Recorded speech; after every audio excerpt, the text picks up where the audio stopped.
Okay, we're up. All right, welcome back, everyone. We are now in open session again. Next up on our agenda, we have board calendar. John, is there anything you want to point out regarding the calendar? For instance, looks like we have a cancellation for graduation, but I understand that other arrangements have been made for that. Yes, we still have canceled that graduation, but we have tentative dates for June 26th and then July 24th at Chaffetz. Okay. So still very hopeful that we're going to get to see our seniors walk. Right. Anything else you want us to look at on the calendar? Nope. Okay. Correspondence log, I assume that's up to date. You know, as everyone knows, we're not doing public comments at this time. However, members of the public at this time, meaning while we're doing Zoom meetings, but members of the public are welcome to submit correspondence via email or calling central office, or any other way that works. And we will make sure that we maintain that in the correspondence log. Yep. Item 3.03, board policies, first read. So you have revised policies DG, DI, DK, FEF, and GBEBC in your materials for tonight's meeting.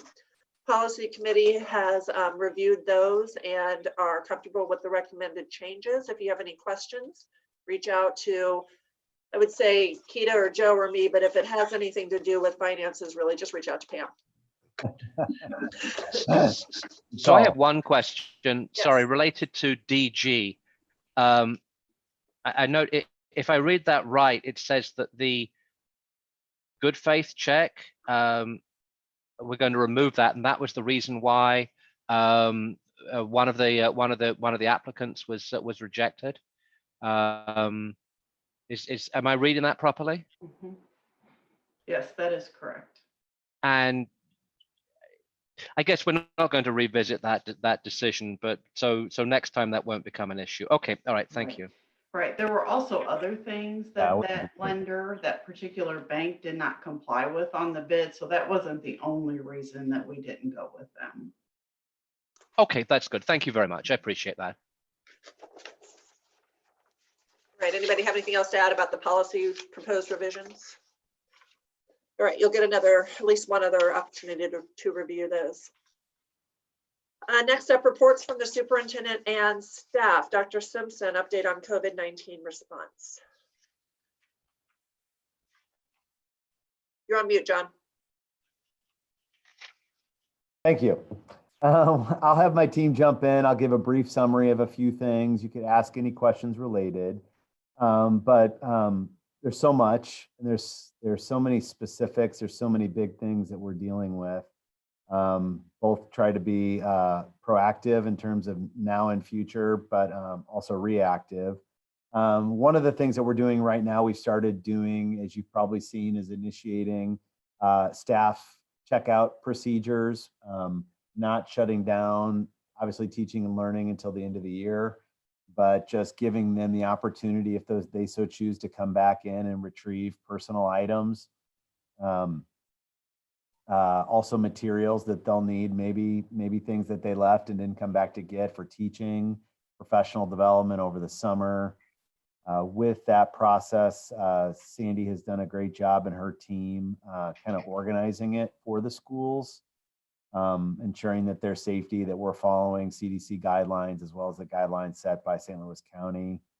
We're also going to be doing that with staff, our students, at the end of the year, while seniors are this week. The rest of our students will, after Memorial Day, because we're learning up until the very end of the year, will be given an opportunity to come back in and pick up their items. At most of the younger levels, if not all of them, that's going to be like a curbside pickup situation, where they're picking up materials that have been collected by teachers and kind of put curbside.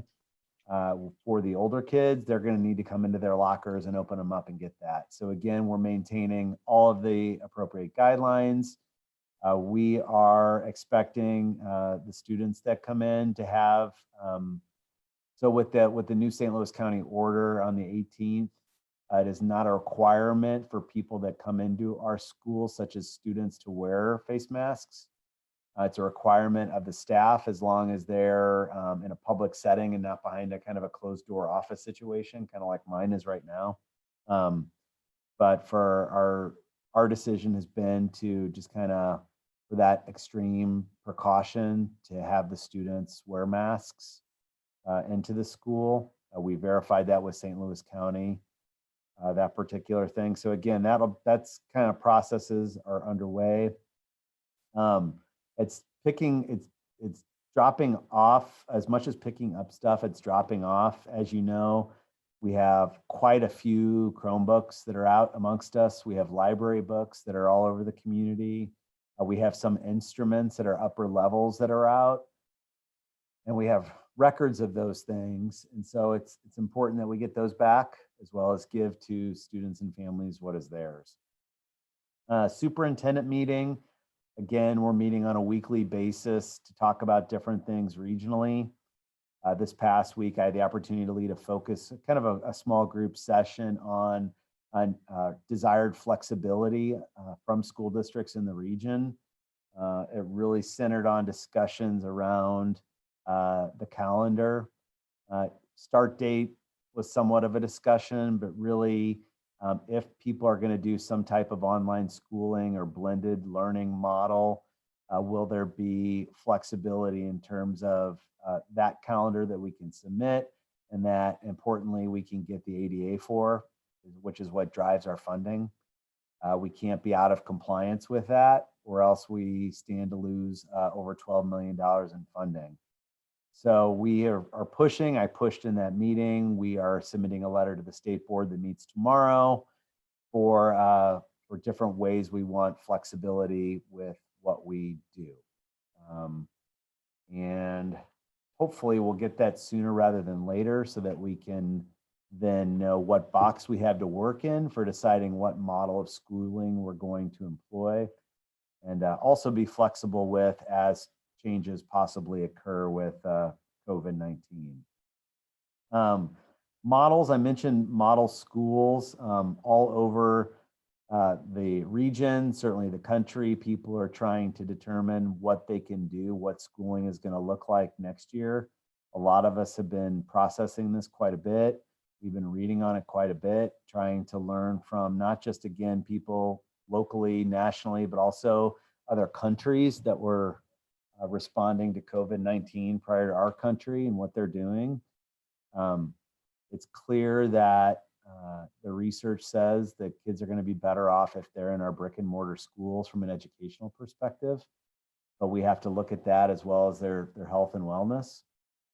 There are a lot of dynamics at play. We know that with the nature of this virus, and what all the medical experts seem to be agreeing on, is that we're not going to have a vaccine by the fall. There's a high likelihood that there's going to be a spike. There's a high probability that we're going to be out of school. So whether we start off with a hybrid model, meaning a combination of online and brick and mortar school, there's still a high probability that we're going to be online.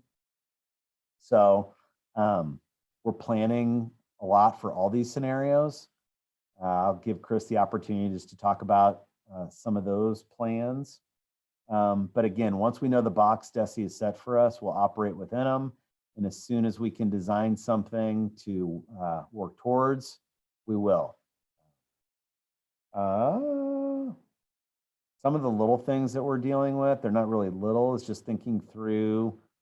Again, there's a lot to think about when you think about the sanitizing the environment. Everything from, some people are using drinking fountains, some people with high sanitizing going on, others are taking them out of their buildings. We have carpet and soft seating in a lot of different places around our school district. Some we might be able to pick up and move, some of it not as easy. So what do we do with that? So right now we have our folks in the facilities department just looking at all the old school traditional desks that we still exist, that didn't go out the door when we did a surplus property, so that if we need those hard tops that are easy to sanitize, we could use those. We're also in the process of looking to develop surveys for both our staff and families. Chris had already put together an online survey of families regarding distance learning and how it's going. But we also wanted to just assess some different things from our families and staff in terms of their where they are with their kids coming back into our schools. One of the things we've talked about is we really want to be back in our schools. We know some people are going to be apprehensive about it. So just kind of gauging where people are with kids coming back in, even though it's a number of months out, in support of our just being understanding where they are and just for our programming and how might that affect our programming. So there's going to be a survey that'll be coming out shortly related to that. Another thing that we think about as it relates to everything is childcare. And is there a need for us to provide childcare? What would that look like? Exploring that with Marty, any kind of different regulations that might be in place. Again, thinking of our staff who have children, as well as our families with children, as well as essential workers in the community who have children. Can we do something there or not? So that's a sampling of things. And I will let my team jump in and share a few things or build on anything. I'll go ahead. Good evening, everyone. So there are lots of things going on from the Office of Learning. To John's point, not knowing what kind of method of instruction will be starting the school year, I'm working with my team with them under the assumption of a worst case scenario, which would be that starting with online learning rather than face-to-face brick and mortar learning. So that's really that's the foundation of the work that we're working on right now. One of the things that we're investigating, and I'm working with the leadership team, the coordinators, and as well as a team of teachers, is investigating the adoption and the utilization of the Canvas learning management system. Canvas is a way for teachers to communicate, to push out lessons, videos, communication, keep grades. Some of you might have had an opportunity to work with that or something similar to that in the past. Blackboard is used in college classes. The learning management system that we have been currently using is Google Classroom. And it has been really a good use of our time so far in this kind of emergency online learning. But Canvas has so many more capabilities. And I truly believe if we have a really solid technology foundation for online learning, it will help when we're implementing our curriculum for our students. So that's really looking at that from a foundational standpoint. That's one of the first steps. And then looking at our curriculum, and we're having conversations, and the coordinators are working with looking at the standards that were scheduled to be addressed in the last third of the school year, and how does that naturally flow into next school year. Obviously, that looks different at different curriculum and content areas.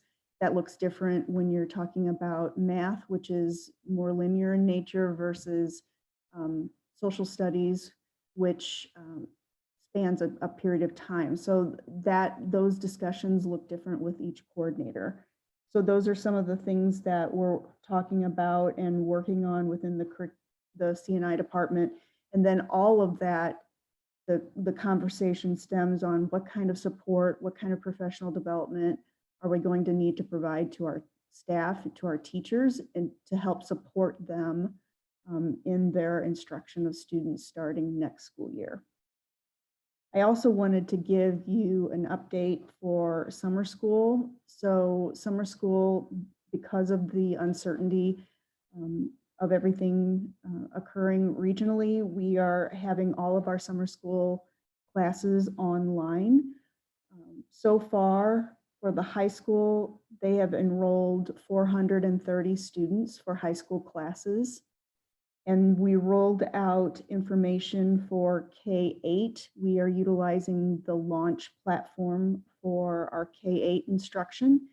And so as of this afternoon, we have 146 students, K-8 students, signed up for over 500 classes for summer school, either learning academies to help support math reading skills, or enrichment classes over the summer. Does anybody have any questions around the learning department? I just wanted to add that Chris is doing a great job of connecting. She and Jason Adams. Jason has really appreciated Chris's meeting with him in Zoom to just overview of all the different aspects of the job, not just overview, going to details. And she's invited him to be in a lot of the different conversations moving forward, he'll have a lot of responsibility to it. So just wanted to make sure you knew that he was also a part of a lot of the planning and development. Yeah. Pam, you want to jump in? Sure. Or anybody jump in? The custodians have been working hard. They're assisting our teachers who are coming in. They started last week as our teachers are coming in and picking up items out of their classrooms.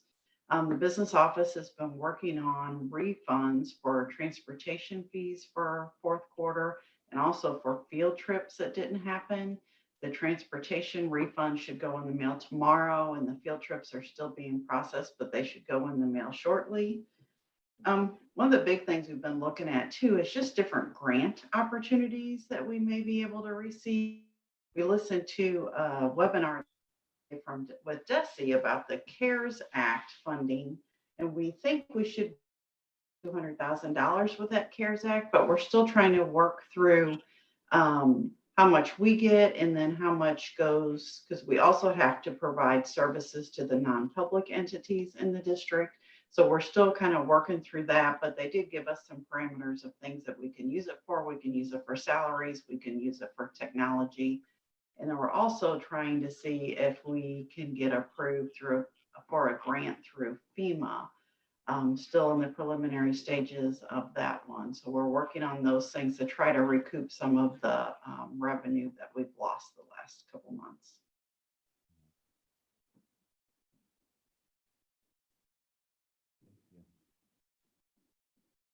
So for HR, we're pretty much still kind of cruising and maintaining. A lot of our work that we've done most recently is supporting individual staff members who may be experiencing a variety of different things. And so our support has been one-on-one primarily. We still as a team meet each day, to process through what's kind of happening in the district.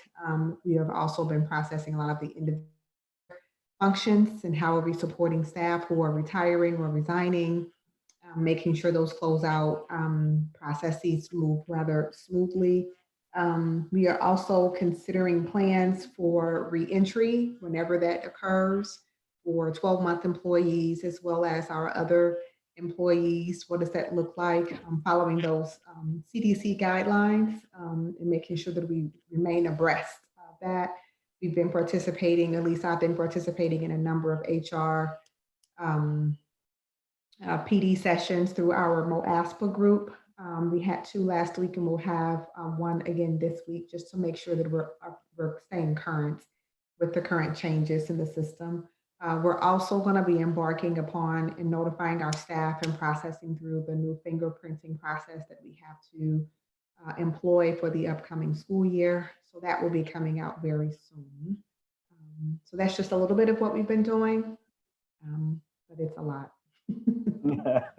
So Sandy, in terms of the hiring that you need to do for next year, how are you treating that? I mean, so you've had, as you say, you've had retirements and resignations. Are you looking to fill jobs now, or are you waiting to see how school is going to reopen?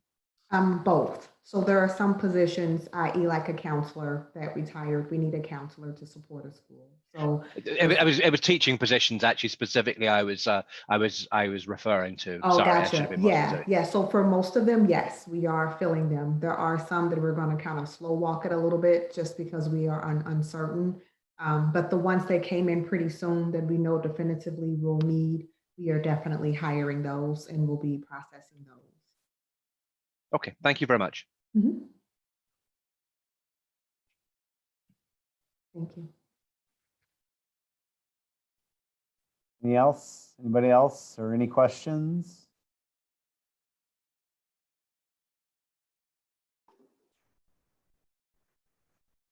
Okay. All right, thanks, everybody. Next up, budget update, Ms. Frazier. Okay. I share in here.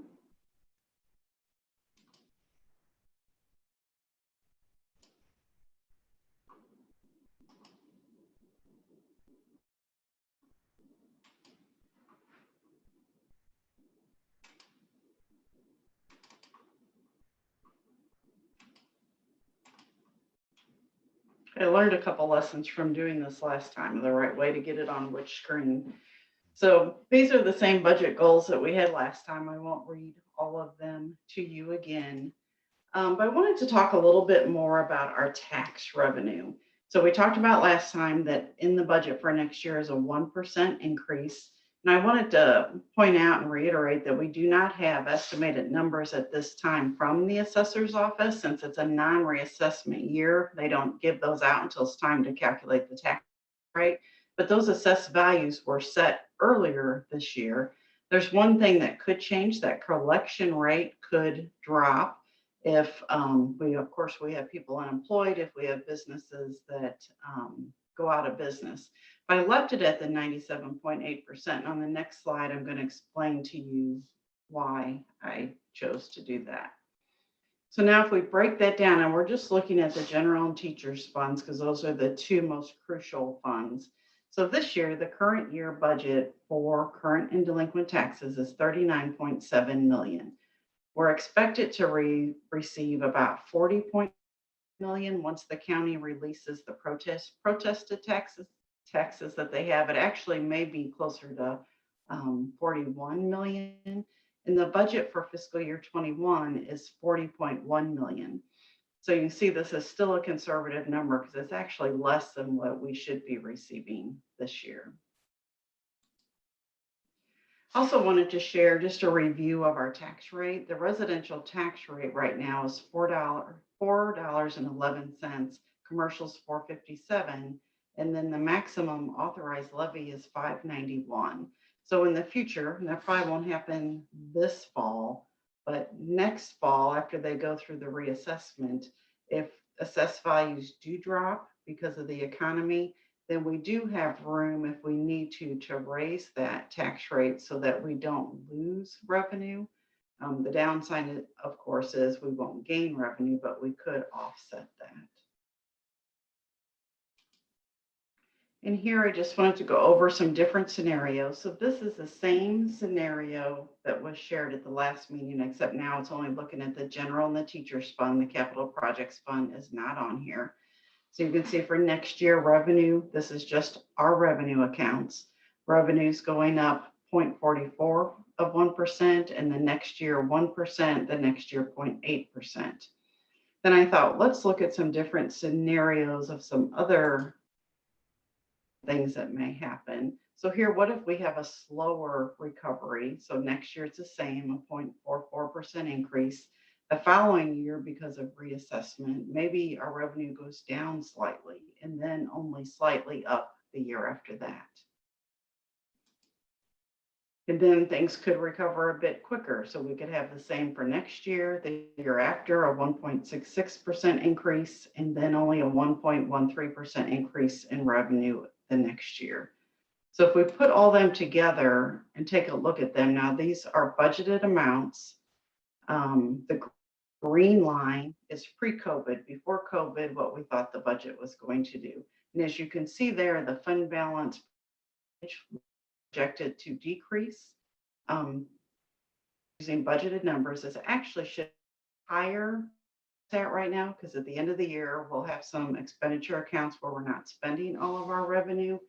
And our revenue was projected to come in quite a bit over the total budget, be close, still a little bit over budget, but not as much, because we've lost, now my internet's saying it's unstable, so I hope you're still understanding me. So we've lost some of our revenue for lunch monies, some of our activity accounts and things like that. So we're not going to quite have all of the revenue where we thought we would have before. So the next line here, the navy blue, well, maybe I should start with the red. The red is the projection, what we shared with the board at the last meeting. The blue is what if it recovers a little bit faster than that? And then the orange is what if it doesn't? What if it's worse than that? And then down here, the gold line is our fund balance minimum. We'd like to stay above this 25%. So as you can see, we're not getting close to that 25%. A couple of weeks ago, I asked Mr. Elliman if he would like to look at cash flow for us again. And looking at that model, we could actually go down to like 22% of our fund balance, as long as our other revenue streams such as our state funding and our sales tax stay level. So since we don't know for sure what they're going to do either, we've kept this at a minimum of 25%. So obviously we don't want to see a decline like this. And if that starts to happen, we'll need to develop a plan. But I just kind of wanted to show you the district is in financial condition. We're not close to that minimum fund balance. And what would happen if we did drop below the 25 or 22? Some districts, then what they have to do is when it's time to make payroll and pay their bills in November and December before they receive all of their tax collections, they have to borrow money. Obviously, the idea would be not to have to do that. So as you know, there's a lot of funding uncertainty right now.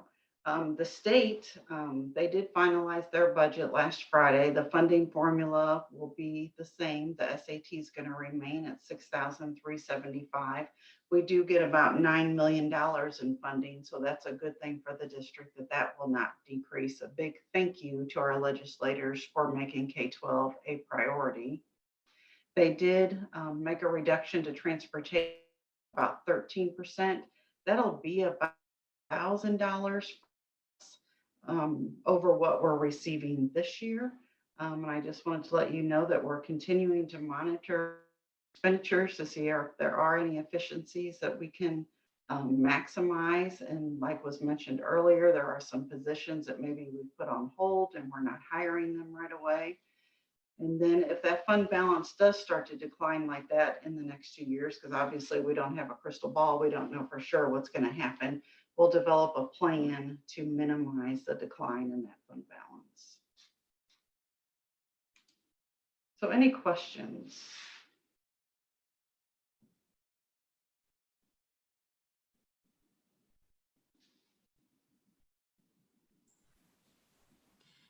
This is Christine. And I just wondered, have you, because you're new to Webster, have you ever been in a district where you did have to be part of that plan making? Yes, yes. Yeah, in 2008, I think, was it 2008, where there were withholdings from the state level, and there were a lot of decisions that had to be made in plans. At that time, we really focused on learning and tried to keep that at the core and tried not to affect, if we had to make cuts, try to affect things that did not impact students. So I would assume we would start with that same type of plan again. Thank you. And so, Pam, I just wanted to confirm I heard you right, because this is not a reassessment year. If there has been a negative impact on property values, that's not going to have any impact on the amounts that we're collecting this year. Correct. Or sorry, Correct. for next year rather. Yeah. Right. Okay. Right. Now, there could be Good. the collection rate could decrease, but I feel like we have a number in there, and since I don't really know what assessed values are, I just left it at that amount. Okay. Thank you.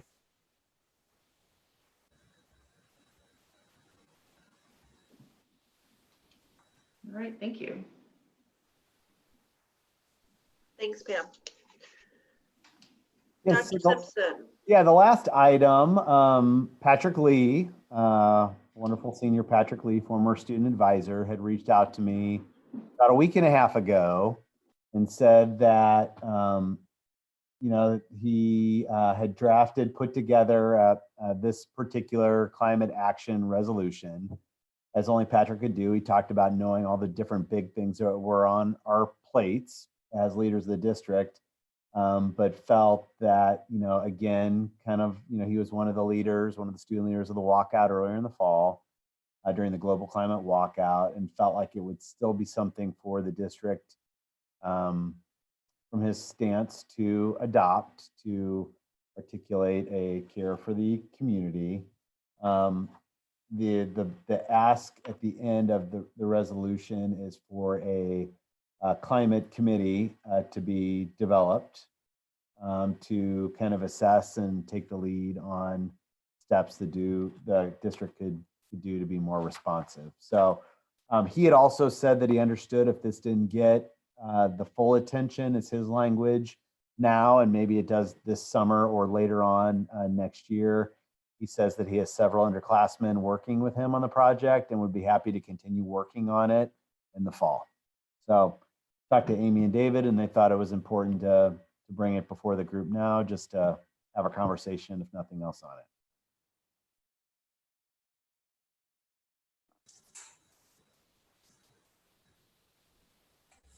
Is he wanting like a full committee like the finance committee, or is this something more so that students would work on? More so that what, Keita? Is it more so something that students would work on? We have not talked about exactly what that committee would look like, but he would ask for it to be established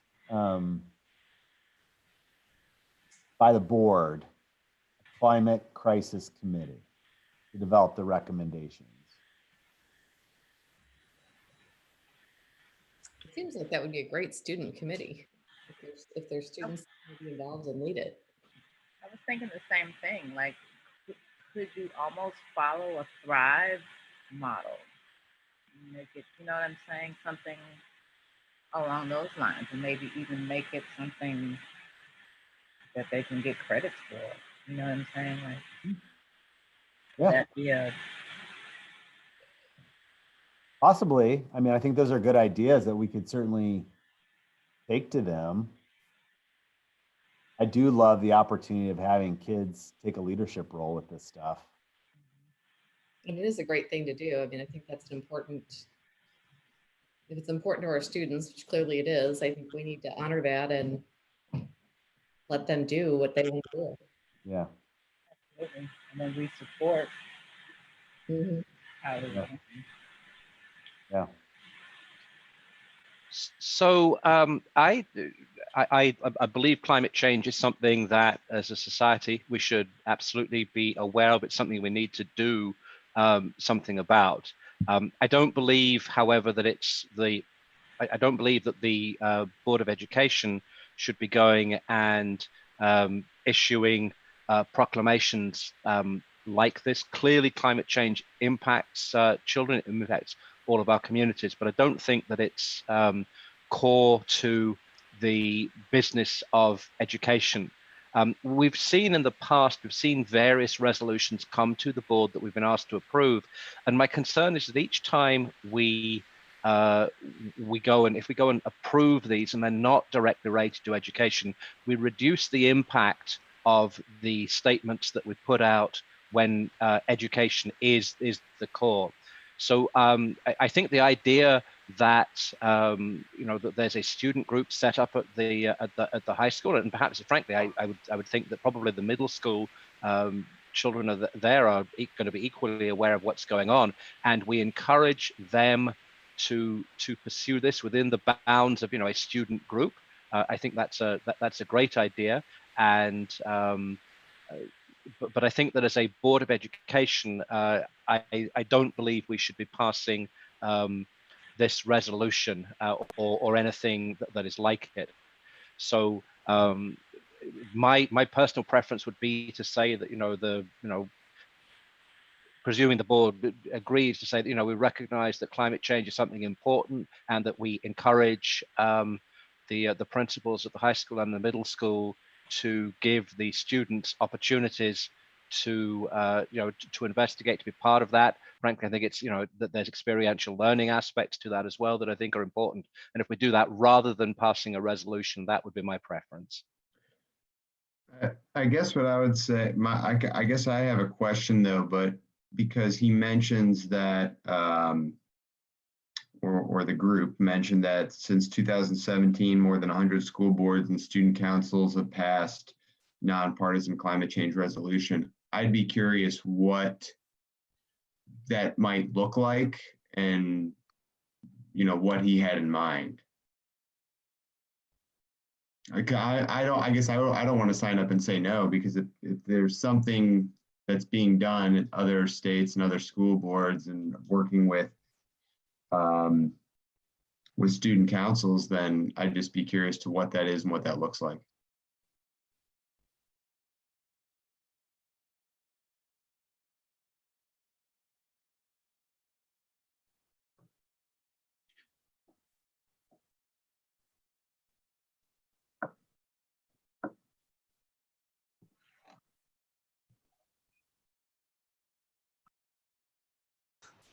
Other thoughts?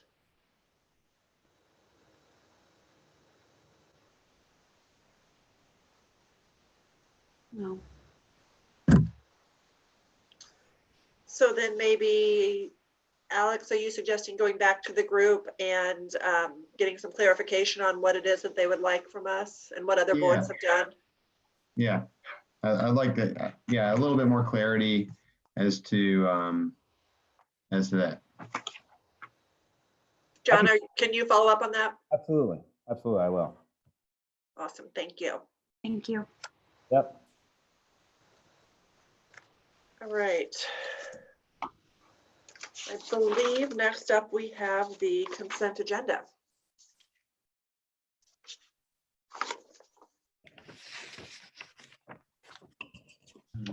So I can motion to, where are we at here? Sorry. I've got it otherwise if you want it. Same. What's that? Go ahead. Make a motion to approve the consent agenda items as presented. 5.02, launch online learning agreement. 5.03, final 2019-20 school bus transportation routes. 5.04, the MOU with the YMCA. I'm sorry, the YWCA.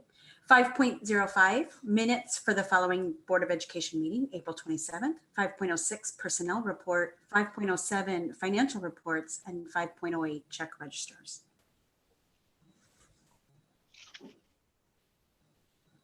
Second. All right, thank you, Christine and Alex. All those in favor, aye. Aye. Aye. Anyone opposed? Anyone abstain? All right, motion carries 6-0.